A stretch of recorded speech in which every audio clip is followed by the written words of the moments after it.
خبردین کے تمام دیکھنے والوں کو السلام علیکم ورحمۃ اللہ وبرکاتہ۔ امید ہے کہ آپ جہاں ہوں گے خیر خیریت سے ہوں گے۔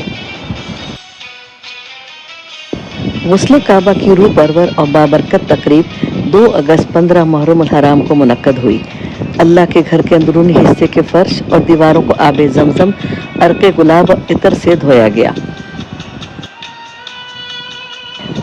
تفصیلات کے مطابق آقائے دو جہاں حضرت محمد صلی اللہ علیہ وآلہ وسلم کی سنت کی پیروی کرتے ہوئے گزشتہ 1400 سالوں سے اللہ کے گھر کو غسل دیا جاتا ہے۔ رواں برس یہ روح پرور اور بابرکت تقریب 2 اگست 15 محرم الحرام کو نماز فجر کے بعد منعقد ہوئی۔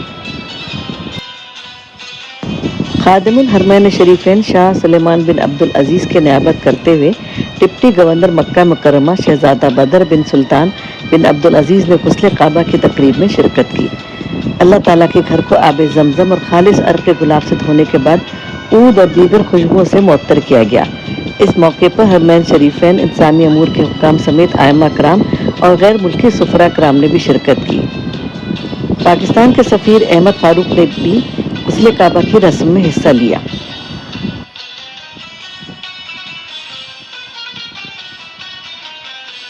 غسل کعبہ سے قبل خانہ کعبہ کے اندرونی حصے کو اعلیٰ درجے کے عود سے دھونی دی جاتی ہے۔